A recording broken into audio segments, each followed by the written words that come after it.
بیٹے کا امتحان، فرما برداری، توکل و تواضع۔ اعوذ باللہ من الشیطان الرجیم، بسم اللہ الرحمن الرحیم۔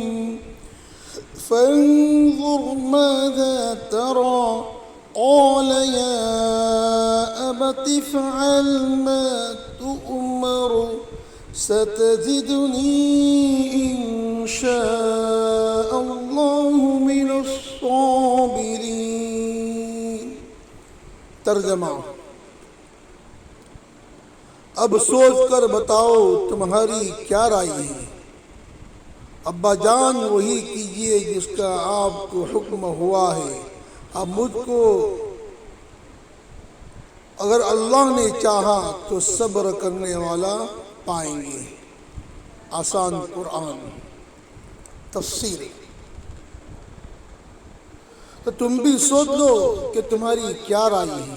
حضرت ابراہیم علیہ السلام نے یہ بات حضرت اسماعیل علیہ السلام سے اس لیے نہیں پوچھی کہ حکم الہی کو ماننے میں کوئی شک تھا، بلکہ ایک تو وہ اپنے بیٹے کا امتحان لینا چاہتے تھے کہ اس آزمائش میں کس حد تک پورا اترتا ہے۔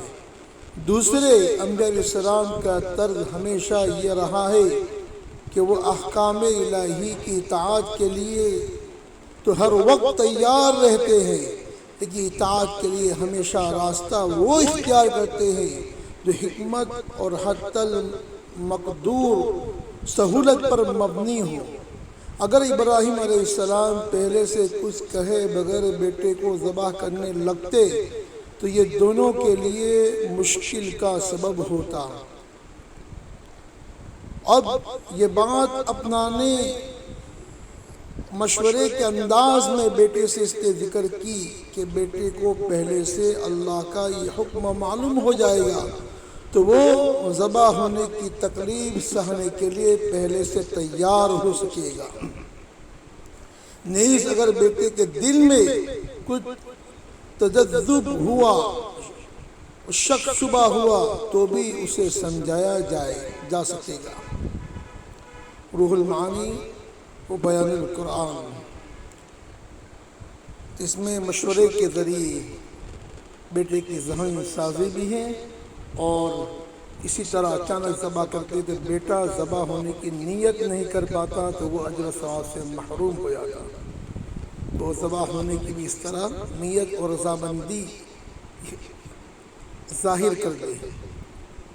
لیکن وہ بیٹا بھی اللہ کے خلیل کا بیٹا تھا اور اسے خود منصب رسالت پر فائز ہونا تھا۔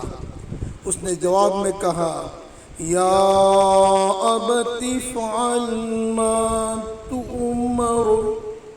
ابا جان جس بات کا آپ کو حکم دیا گیا ہے اسے کر گزریے۔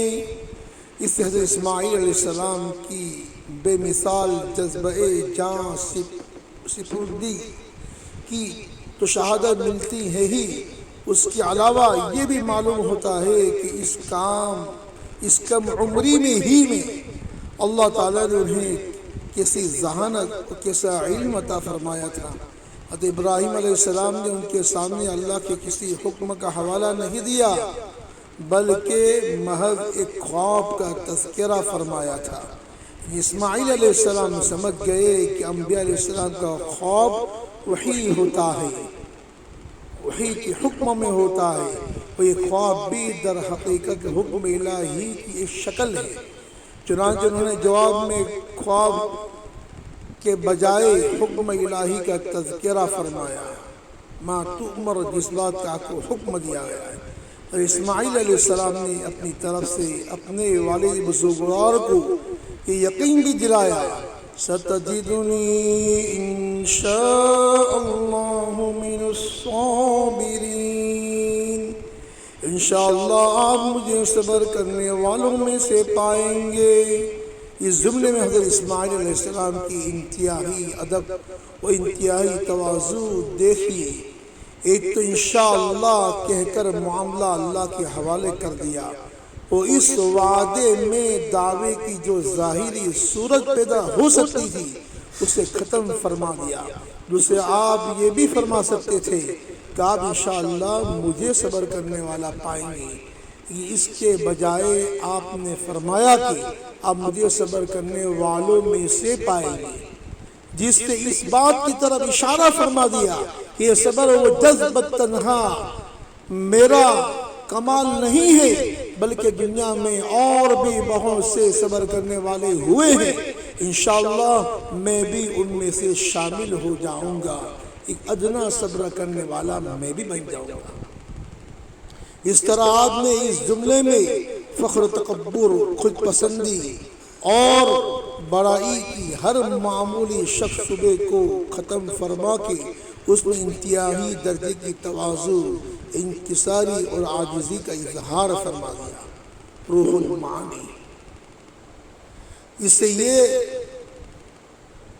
سبق ملتا ہے کہ انسان کو کسی معاملے میں اپنے اوپر کتنا ہی اعتماد ہو کہ اسے اسے بلند بانگ دعوے نہیں کرنے چاہیے جن سے غرور و تکبر ٹپکتا ہو۔ اگر کہیں ایسی کوئی بات کہنے کی ضرورت ہو تو الفاظ میں اس کی رعایت ہونی چاہیے کہ ان میں اپنے بجائے اللہ پر بھروسے کا اظہار ہو، اور جس حد تک ممکن ہو تواضع کے دامن کو نہ چھوڑنا چاہیے۔